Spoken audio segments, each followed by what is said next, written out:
7 मार्च को खत मिला, जिसे खत मिला फौरन ही अदम एतमाद पेश हो गई। चीफ जस्टिस को खत दिखाने का मकसद खत की हकीकत को आश्कार करना है। वजीर आजम के तर्जुमानों को ब्रीफिंग, इजलास में तर्जुमानों के वजारत आला पंजाब काफ लीग को देने पर सवालात।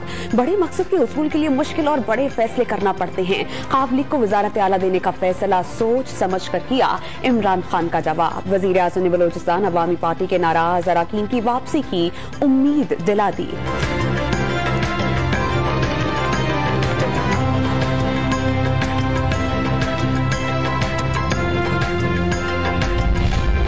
वज़ीर आज़म को लिखा गया मुबैना धमकी आमेज खत वज़रा को दिखाया जा सकता है तो पार्लियामान में क्यों नहीं लाया जा सकता? शाहिद खाकान अब्बासी का सवाल। कहा खत है तो नेशनल सिक्योरिटी काउंसिल में लाएं और पार्लियामेंट को दिखाएं, मुकाबला करेंगे।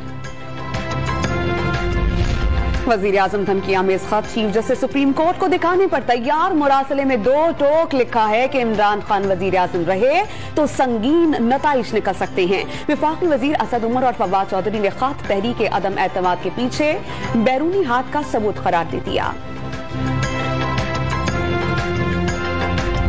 बलोचिस्तान से आजाद रुकन कौमी असेंबली असलम भूतानी का अपोजिशन इत्तेहाद की हिमायत का ऐलान। बिलावल भुट्टो का इजहार तशक्कुर। तहरीक अदम एतमाद के लिए अपोजिशन के हामी अरकान की तादाद 172 से जायद होने का दावा। वज़ीर आज़म को हफ्ते भर का मेहमान करार दे दिया।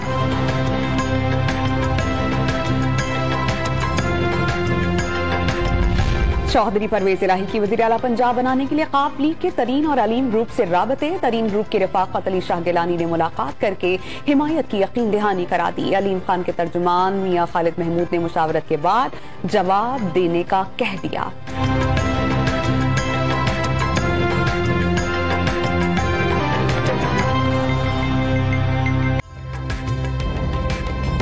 ताज़ा तरीन वीडियोस के लिए हमारा YouTube चैनल सब्सक्राइब करके बेल आइकन प्रेस कीजिए ताकि आपको मिले हर अपडेट सबसे पहले।